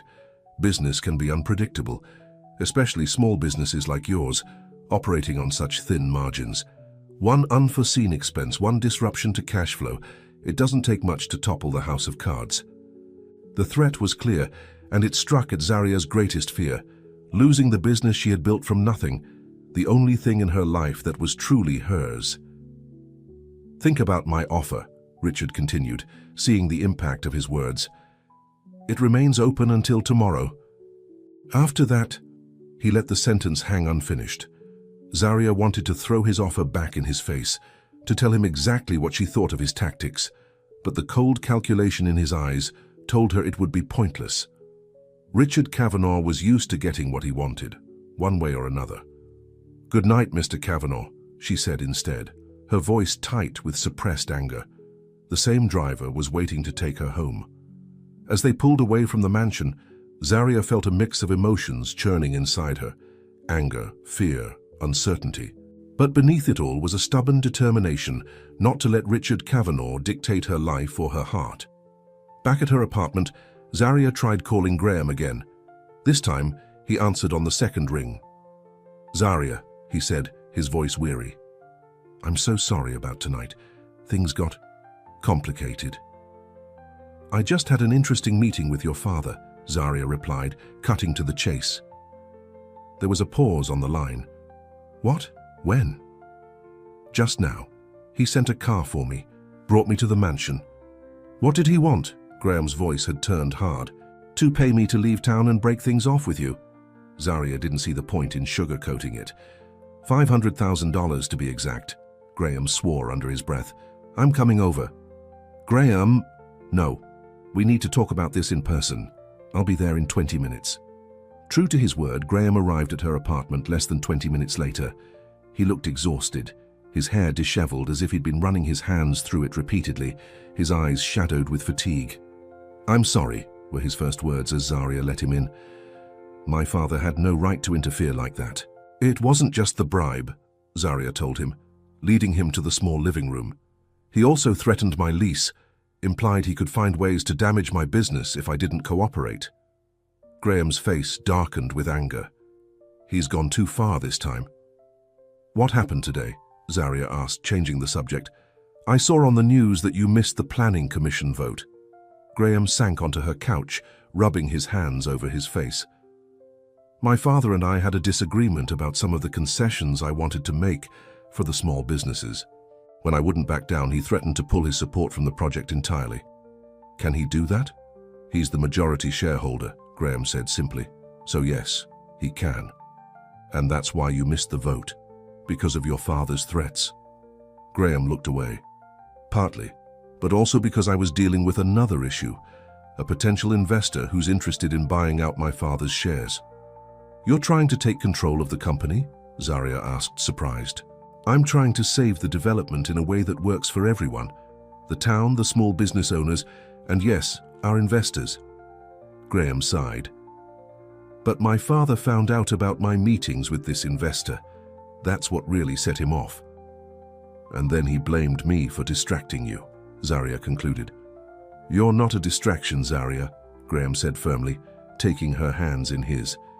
"If anything, you've helped me see more clearly what kind of legacy I want to build in this town." The sincerity in his eyes made Zaria's heart ache. This man was fighting his own battles, trying to forge his own path while honoring his responsibilities. And somehow, improbably, he saw her as part of that path. "Your father thinks you're falling in love with me," she said softly. Graham's grip on her hands tightened. "My father is right about very few things, but he might be right about that." The admission hung in the air between them, too new and fragile to examine directly. "He also thinks I'm just a phase," Zaria continued. "A rebellion against him and the future he's planned for you." "Do you believe that?" Graham asked. Zaria hesitated. "I don't know what to believe anymore. Everything is happening so fast." Graham released her hands and stood up, pacing the small room. "I've spent my entire life trying to live up to my father's expectations while still being true to myself. It's an impossible balance to maintain." "What do you want, Graham?" Zaria asked. "Not what your father wants, not what the company needs, but what you want." Graham stopped pacing and looked at her. "I want to build something meaningful in this town, something that honors its past while securing its future. I want to step out from my father's shadow and create my own legacy." He paused, his eyes never leaving hers. "And I want you, Zaria, in my life, by my side." The raw honesty in his voice made Zaria's breath catch. "Even if it means fighting your father, risking everything you've worked for?" "Some things are worth the risk," Graham said simply. He crossed the room and knelt in front of where she sat on the couch, taking her hands again. "But I need to know if you feel the same way, if you're willing to take that risk with me." Zaria looked into his eyes, seeing the vulnerability there, the hope. Part of her wanted to surrender to it completely, to let herself fall into this unexpected love without reservation. But another part, the part that had been hurt before, that had learned to rely only on herself, held back. "I'm scared," she admitted. "Your father could destroy my business with a phone call. Everything I've worked for, everything I've built. He could take it all away." "I won't let that happen," Graham promised. "You might not be able to stop him," Zaria pointed out. "You said it yourself, he's the majority shareholder." "For now," Graham agreed, "but that could change. And in the meantime, what happens to my shop, to my life?" Graham was quiet for a moment, considering, "What if there was a way to protect your business from my father's interference?" "How?" "A binding legal agreement," Graham suggested. "Something that guarantees your lease for the full 15 years, regardless of who owns the building. We could add penalties for breaking the agreement, make it too costly for anyone, even my father, to interfere." "Would that work?" "It might," Graham said. "I'd need to consult with attorneys who aren't on my father's payroll, but it could provide some protection." Zaria considered the idea. It wasn't a perfect solution, but it might buy them time. "And what about us? What happens if this doesn't work out between us?" "The agreement would be separate from our personal relationship," Graham assured her. "It would protect your business regardless of what happens between us." "You'd do that for me?" Zaria asked, touched by his willingness to put her needs first. "I would," Graham confirmed, "because I care about you, Zaria. And because it's the right thing to do." Zaria felt something shift inside her, a wall beginning to crumble, a door starting to open. "I care about you too," she whispered, "more than I expected to, more than I wanted to." Graham's face softened. "Is that such a bad thing?" "It is when caring makes you vulnerable," Zaria replied, "when it gives someone else power over you." "Love isn't about power," Graham said gently. "It's about trust." "Trust has to be earned," Zaria reminded him. "Then let me earn it," Graham said, his voice earnest. "Day by day, action by action. Let me show you that not every man is like Mark, that not every love ends in betrayal." The mention of Mark's name was like a splash of cold water. "How much did your father tell you about my past?" Graham looked uncomfortable. "He had someone investigate you when I first started showing interest. It's standard practice for anyone connected to the family, especially romantically."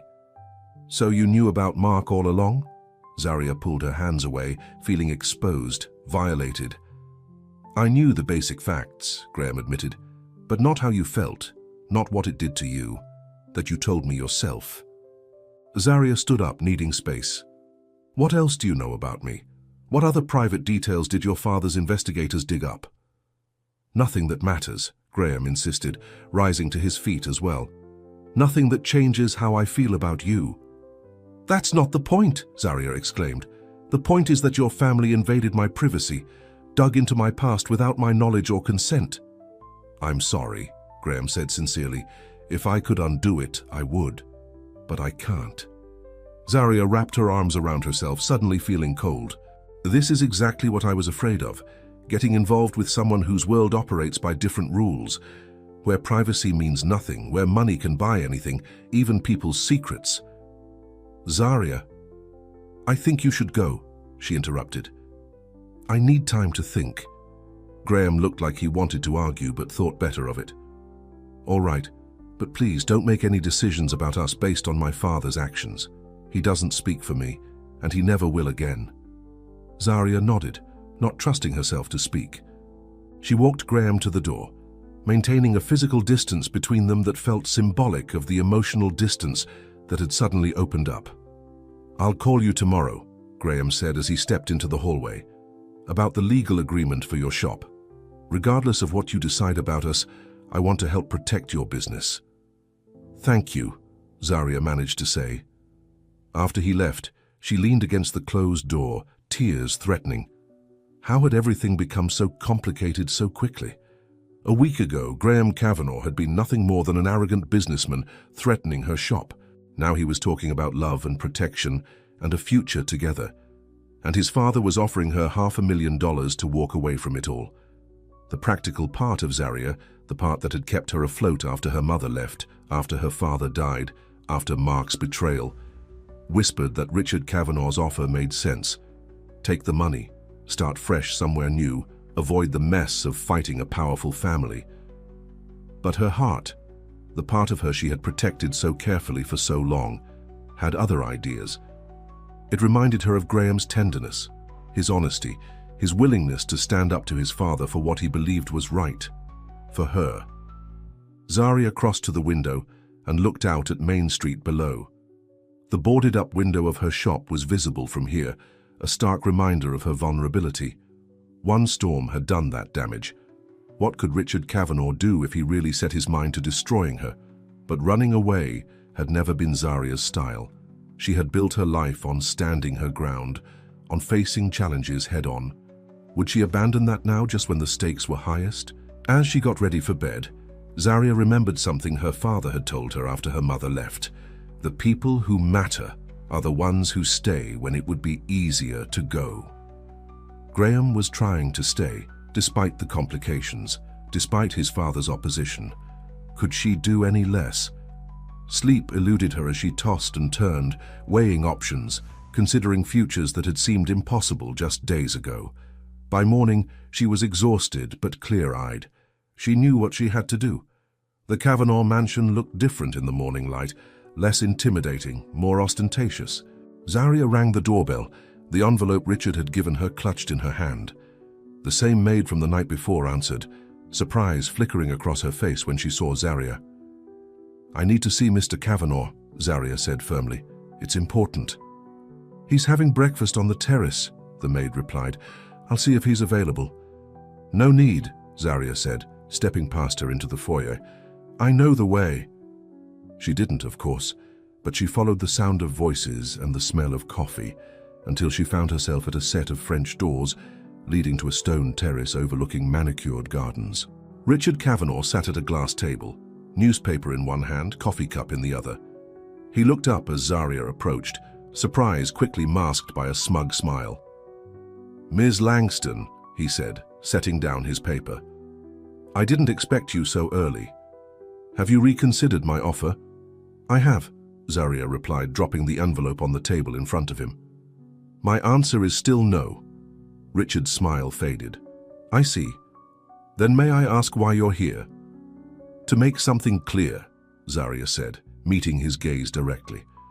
"I won't be intimidated, I won't be bought, and I won't be chased away from my home or my business." "Admirable sentiments," Richard said dismissively, "but ultimately futile. You're out of your depth here, Ms. Langston." "Maybe," Zaria conceded, "but at least I know who I am and what I stand for. Can you say the same?" Richard's eyes narrowed. "Be careful. You're speaking to a man who can destroy everything you've built with a single phone call. And you're speaking to a woman who has nothing left to lose," Zaria countered. "I've already lost my mother to abandonment, my father to cancer, and my trust to betrayal. My shop is all I have left, and I'll fight for it with everything I've got." "Even if that means losing Graham?" Richard asked, his voice deceptively soft. "That's for Graham to decide," Zaria replied. "Not you and not me." "He'll choose the family legacy in the end," Richard said confidently. "They always do."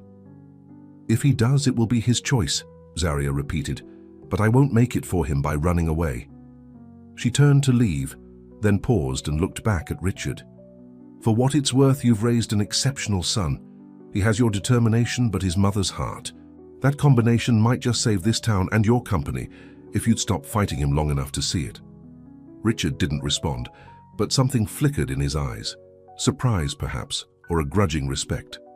Zaria left the mansion with her head high, feeling lighter than she had in days. She had faced Richard Kavanagh on his own territory and stood her ground. Whatever came next, she would face it with the same courage. When she arrived at her shop, she was surprised to find a crew already at work replacing the damaged window frame. The foreman approached as she got out of her car. "Ms. Langston, we're from Kavanagh Construction. Mr. Graham asked us to take care of your window first thing this morning." "I didn't authorize this work," Zaria said, confused. "It's already paid for," the foreman assured her. "We should be done by noon, and the glass company will install the new window tomorrow." Zaria wasn't sure how to feel about Graham's gesture. On one hand, it was incredibly thoughtful and practical. On the other, he had gone ahead without consulting her, making decisions about her shop without her input. Inside, Doris was arranging fresh flowers in the cooler. "Isn't it wonderful?" she said when she saw Zaria. "Graham called me this morning to make sure we'd be open for the crew. Such a thoughtful young man." "He should have asked me first," Zaria said, though her protest sounded weak even to her own ears. Doris gave her a knowing look. "Sometimes it's okay to let someone help, Zaria.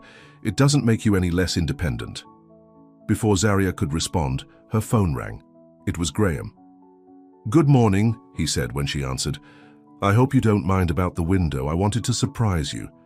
"It's very generous," Zaria said carefully, "but you should have asked me first." There was a pause on the line. "You're right, I'm sorry. I was so angry about what my father did. I wanted to fix something, anything, but I should have respected your autonomy." His apology, so immediate and sincere, melted some of Zaria's resistance. "Thank you for understanding." "I spoke with a lawyer this morning," Graham continued, "about the lease protection we discussed. He thinks we can draft something solid by the end of the week." "That won't be necessary," Zaria said. "What? Why not?" Graham sounded confused. "Because I returned your father's money this morning," Zaria explained, "and I made it clear I won't be intimidated or bought off." There was a moment of stunned silence then. "You went to see my father? Alone?" "I did," Zaria confirmed. "We needed to understand each other." "Zaria, that was incredibly risky," Graham said, concern evident in his voice. "My father doesn't respond well to being challenged." "Neither do I," Zaria pointed out, and it was important for him to know that. Graham's chuckle came through the line. "I wish I could have seen his face." "He was surprised," Zaria admitted. "But Graham, this doesn't change the fact that he has power over my business, over this development. He could still make things very difficult for both of us." "Let me worry about my father," Graham said firmly. "I have a plan that might just solve both our problems. Can you meet me for lunch? There's something I want to show you." Curiosity overcame Zaria's caution. "Where and when?" "The park by the river, 1 o'clock. I'll bring lunch." After hanging up, Zaria threw herself into work, grateful for the distraction. The morning passed quickly, with customers stopping by to see the storm damage and place orders. Several commented on the efficient repair work, noting that Kavanaugh construction usually had a waiting list months long. At 12:45, Zaria left Doris in charge and walked to the riverside park a few blocks from her shop. It was a beautiful spring day, with dogwood trees in full bloom and the river sparkling in the sunlight. Graham was already there, sitting on a bench with a picnic basket beside him. He stood when he saw her approaching, his face lighting up in a way that made Zaria's heart skip. "Thank you for coming," he said as she reached him. "Your message was intriguing," Zaria replied. "What did you want to show me?" Graham gestured toward the picnic basket. "Lunch first, then surprises." He had packed an impressive spread: gourmet sandwiches, fresh fruit, pasta salad, and chocolate chip cookies that he admitted were store-bought. "I can't cook everything," he said with a grin. As they ate, Graham told her about his morning meeting with investors, interested in backing his vision for the development. "They like the idea of preserving the town's character while modernizing its infrastructure," he explained. "They see the value in keeping local businesses as anchors for the project." "And your father?" Zaria asked. Graham's expression turned more serious. "That's a bit more complicated, which brings me to what I wanted to show you." He reached into his jacket pocket and pulled out a folded document, handing it to Zaria. "This is a preliminary plan for a community garden and small business incubator on the east side of the development." Zaria unfolded the document and scanned the contents. It was a detailed proposal for converting the rundown east side of downtown into a combination of green space and small storefronts designed specifically for local entrepreneurs. The incubator would offer reduced rent for the first 2 years, Graham explained as she read, plus business mentoring, shared marketing, and other resources to help small businesses succeed. "This is amazing," Zaria said, genuinely impressed. "But how does this solve our problem with your father?" Graham smiled. "Look at the ownership structure. Zarya flipped to the last page and saw a list of proposed investors and their ownership percentages. Kavanaugh Construction held only 30%. The remaining 70% was divided among local investors, including the town itself. "You're giving up majority control," Zarya said, surprised. "I'm restructuring it," Graham corrected. "The main Willow Creek Plaza development will still be primarily Kavanaugh-owned, but this East Side project will be community-centered. My father can't interfere with something he doesn't control. And this helps my shop how?" Graham's smile widened. "Turn to page 3. Zarya did as he suggested and found a floor plan of the proposed incubator. There, prominently placed in a corner location with large windows and an attached greenhouse, was Bloom and Grow Floral Design Studio. "You're offering me a space in the incubator?" Zarya asked, confused. "But my shop is on Main Street." "It would be an expansion," Graham explained. "A second location focused on classes, events, and specialty services. The kind of things you've talked about wanting to do but don't have space for in your current shop." Zarya was speechless. Graham had listened to her casual mentions of dreams and aspirations and had found a way to make them possible. "The best part," Graham continued, "is that your lease for this space would be with the Community Development Corporation, not with Kavanaugh Properties. My father couldn't touch it even if he wanted to." "This is incredibly thoughtful," Zarya said, still processing the implications. "But won't your father be furious when he finds out?" "Probably," Graham admitted. "But he's a businessman before anything else. When he sees that this approach generates good publicity and community support, he'll come around. Eventually." "And if he doesn't?" Graham's expression turned serious. "Then I'll have to accept that I can't please my father and be true to myself at the same time. And I've decided that being true to myself and to what I believe is right for this town is more important." The conviction in his voice moved Zarya deeply. This was a man willing to risk his relationship with his father, his position in the family business for what he believed was right. "There's something else," Graham said, reaching into his pocket again. This time he pulled out a small velvet box. Zarya's heart jumped into her throat. "Graham, it's not what you think," he said quickly, opening the box to reveal not a ring, but a key. "This is a key to my house. I'm not asking you to move in or to marry me. It's too soon for either. But I wanted you to know that my home is open to you, whenever you want, for whatever reason." "A key," Zarya repeated, staring at the simple object that represented so much more than just access to a building. "A symbol," Graham clarified, "of trust, of openness, of my commitment to building something real with you at whatever pace feels right." Tears pricked at Zarya's eyes. No one had ever offered her this kind of emotional honesty before, this kind of patient devotion. "I don't know what to say," she admitted. "You don't have to say anything right now," Graham assured her. "The key is yours regardless. Use it, don't use it, that's up to you. I just wanted you to have it."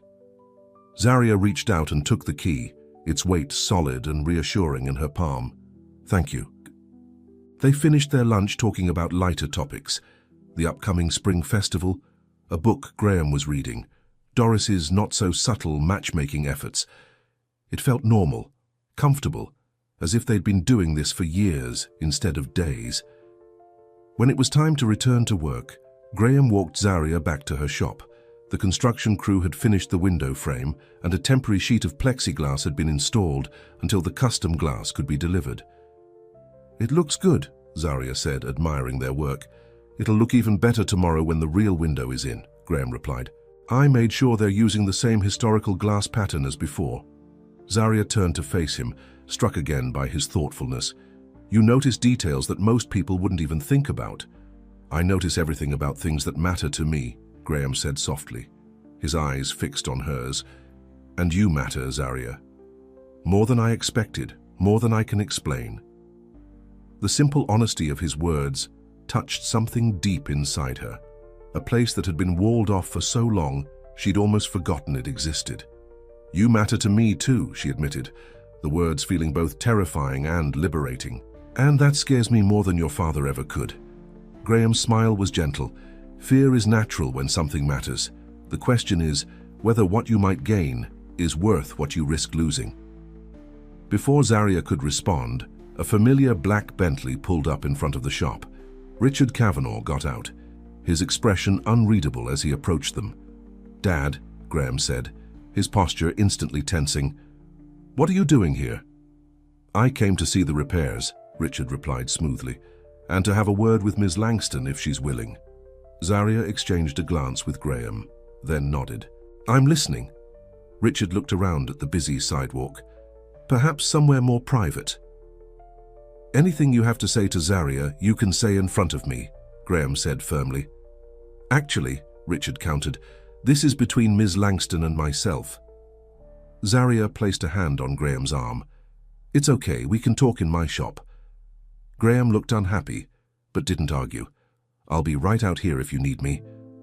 Zaria led Richard into Bloom & Grow, acutely aware of how out of place he looked among her simple, homey displays. Doris's eyes widened when she saw who had entered, but Zaria gave her a reassuring nod. "Doris, could you check on the Henderson wedding order?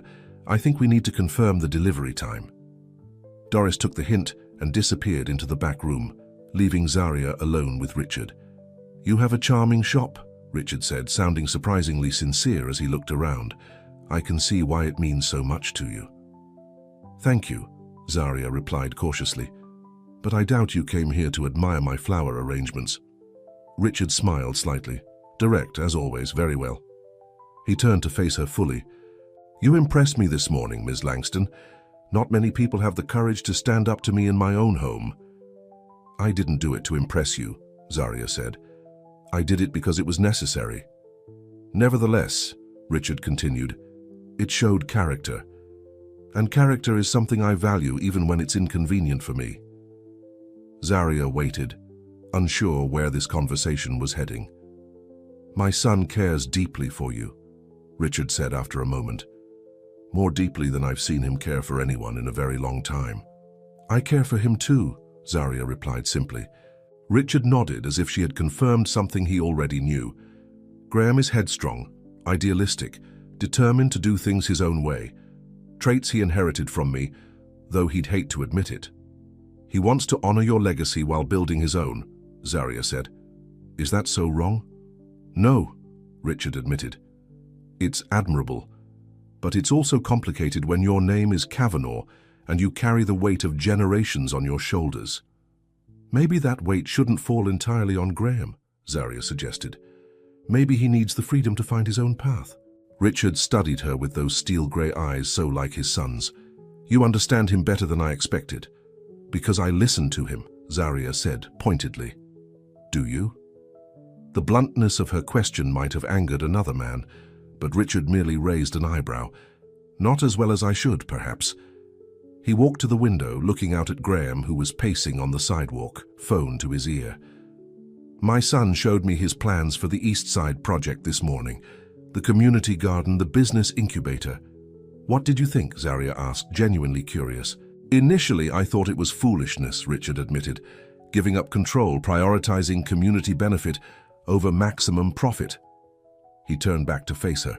"But then I took a closer look at the numbers, the projections for long-term sustainability, the goodwill it would generate, the tax benefits." "And?" Zaria prompted when he paused. "And I realized that Graham might be onto something," Richard concluded. "Something I was too set in my ways to see. A development model that balances profit with social responsibility." Zaria was stunned. This was not at all what she had expected from Richard Cavanaugh. "So you're supporting his plan?" she asked, wanting to be absolutely clear. "With some modifications," Richard qualified. "But yes, the core concept will move forward with my blessing." Relief flooded through Zaria. "That's wonderful. Graham will be thrilled." "There's more," Richard said, his expression turning more serious. "I owe you an apology, Miss Langston. My behavior toward you has been less than gentlemanly." "That's one way to put it," Zaria agreed dryly. A ghost of a smile touched Richard's lips. "Indeed. The offer, the threats, the investigation into your past, all of it was inappropriate and disrespectful. I was trying to protect my son and my business the only way I knew how. By controlling everything and everyone around you, Zarya said. A habit of a lifetime, Richard acknowledged, and one that nearly cost me my relationship with my son. He straightened his shoulders. I am formally withdrawing any threats against your business. Your lease is secure for its full term, regardless of what happens between you and Graham. Zarya wasn't sure she could trust this sudden change of heart. Why the reversal? Let's call it a recognition of reality, Richard replied. Graham is not going to bend on this matter, and alienating him further serves no purpose. Additionally, he hesitated, as if what he was about to say was difficult for him. Additionally, I can see that your influence on my son has been largely positive. You challenge him, make him think more deeply about his decisions. I don't influence him, Zarya corrected. I support him in being who he truly wants to be. A distinction worth noting, Richard conceded. In any case, I'm offering a truce, not just between you and me, but between the old way of doing business and the new approach my son is advocating. Zarya wanted to believe him, but caution held her back. Your word hasn't proven particularly reliable so far, Mr. Kavanaugh. Then perhaps this will help, Richard said, reaching into his jacket pocket and pulling out a folded document. This is an addendum to your lease, legally binding, guaranteeing your tenancy for the full 15 years at the current rate, with modest, predetermined increases. It's already signed by me and witnessed by our corporate attorney. Zarya took the document, scanning it quickly. It appeared to be exactly what Richard claimed, a legal guarantee of her shop's security. Why are you doing this? She asked, still suspicious. Because I want my son to be happy, Richard said simply, and because I'm beginning to see that there might be more than one way to build a legacy. Before Zarya could respond, the bell above the door jingled as Graham entered, his expression concerned. Everything okay in here? He asked, looking between Zarya and his father.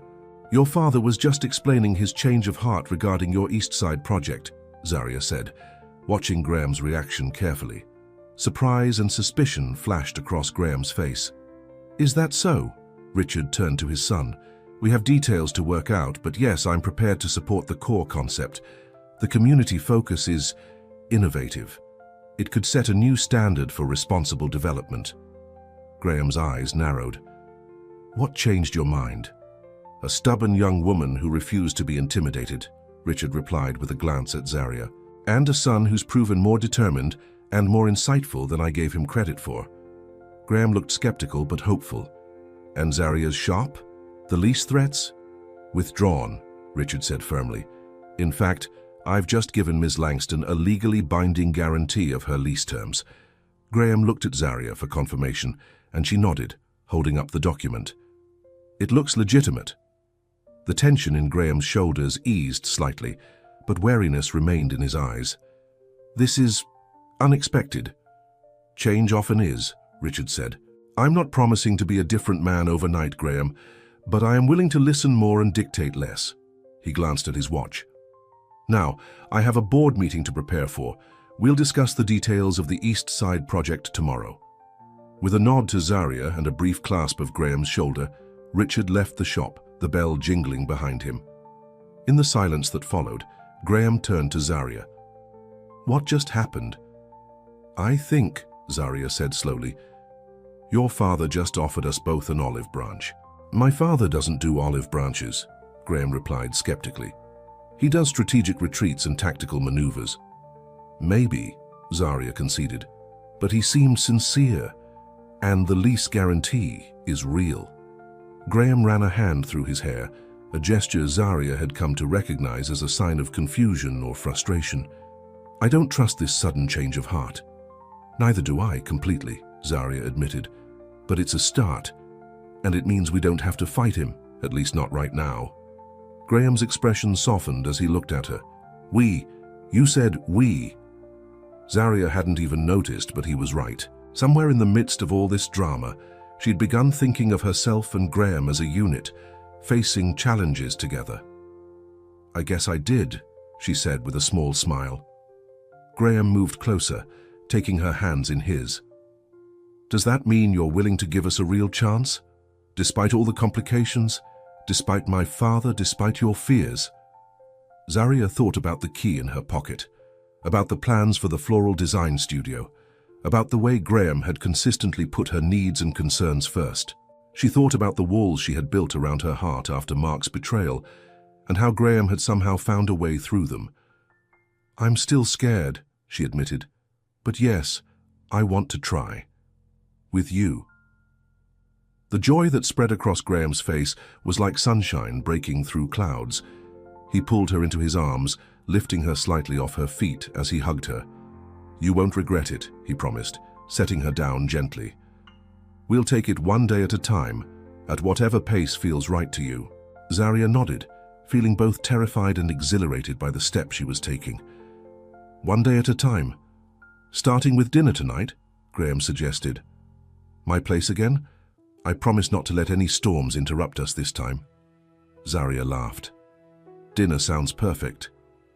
As Graham left to prepare for their evening, Doris emerged from the back room, her expression a mixture of curiosity and delight. "I heard most of that," she admitted shamelessly. "Are you really giving him a chance?" "I am," Zaria confirmed, feeling lighter than she had in years. "It's scary, but he's worth the risk." Doris beamed. "I told you the best things in life are usually complicated."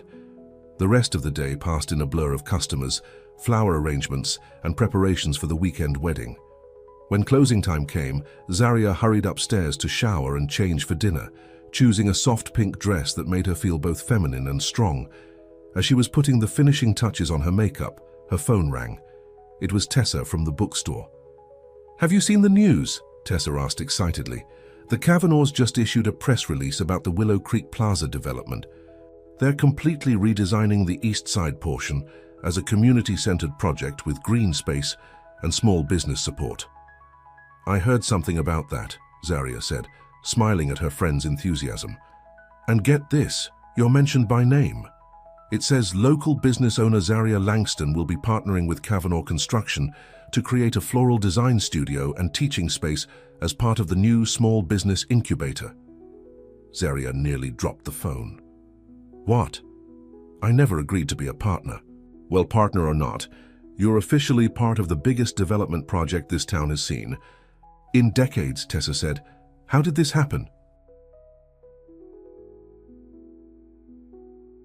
"I need to talk to Graham about this." After promising Tessa a full explanation later, Zaria finished getting ready and headed downstairs. Graham was already waiting in his car, right on time as always. "We need to talk," Zaria said as she got in. Graham's smile faltered. "That sounds ominous." "There's a press release mentioning me as a partner in the development," Zaria explained. "I never agreed to that." "I know," Graham said quickly. "That was my father's doing. He added that part after I showed him the plans this morning. I tried to call you about it, but you were with customers." "Why would he do that?" Graham shrugged. "My guess?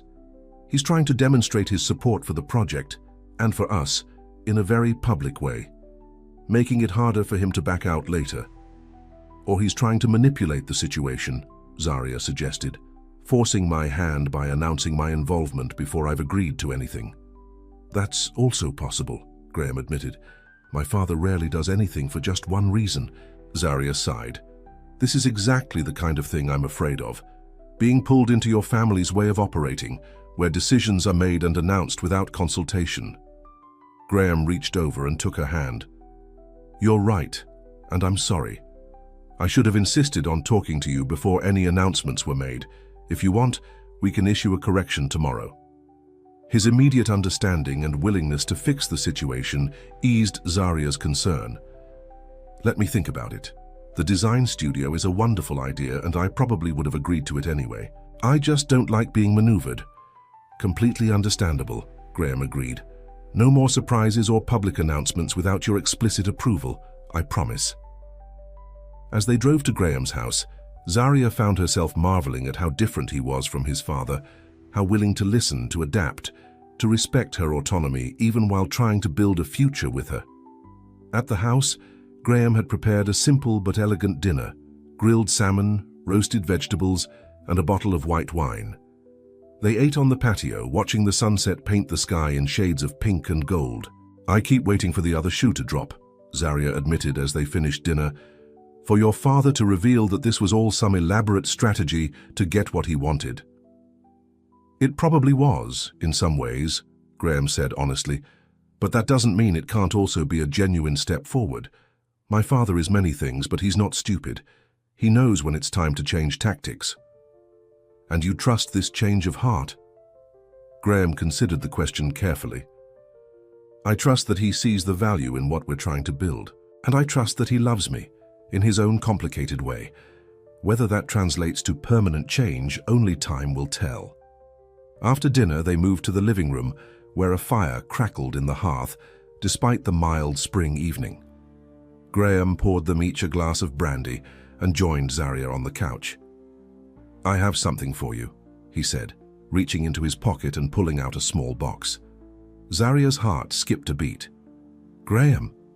"Still not a ring," he assured her with a smile, "though I can't say the thought hasn't crossed my mind for some time in the future." He opened the box to reveal a delicate silver bracelet with a single charm, a tiny silver key. "To match the real one," Graham explained, as Zarya lifted the bracelet from the box. "A reminder that you always have a place here, whenever you're ready." Tears pricked at Zarya's eyes as Graham fastened the bracelet around her wrist. "It's beautiful. Thank you." "There's room for more charms," Graham said softly, "as we build more memories together." The simple sentiment touched Zarya deeply. This was a man thinking of a future with her, not rushing, not pressuring, but steadily building a foundation for something lasting. "I have something for you too," Zarya said, reaching into her purse. She pulled out a small envelope and handed it to Graham. He opened it curiously, finding a single key inside. "Is this a key to my apartment?" Zarya confirmed, "and to the shop. Both parts of my world, open to you whenever you want." The significance wasn't lost on Graham. For someone as fiercely independent as Zarya, this was a profound gesture of trust. "I'll treasure this," he said, his voice thick with emotion, "and I'll never abuse the trust it represents." "I know," Zarya said simply. And she did know, with a certainty that surprised her. Somehow, in the midst of all the chaos of the past week, she had come to trust Graham Kavanagh in a way she hadn't trusted anyone since before Mark's betrayal. Graham leaned in and kissed her, a kiss full of promise and possibility. When they separated, he kept his forehead resting against hers. "Stay tonight?" "Yes," Zarya whispered, no longer afraid of what that simple word implied. Later, as they lay together in Graham's bed, Zarya felt a sense of peace she hadn't expected. The walls around her heart hadn't crumbled completely. That would take time, but they had opened enough to let Graham in, to let possibility in. "What are you thinking?" Graham asked, his fingers tracing lazy patterns on her bare shoulder. "That I never expected any of this," Zarya admitted. "A week ago, you were just the arrogant developer threatening my shop." Graham laughed softly.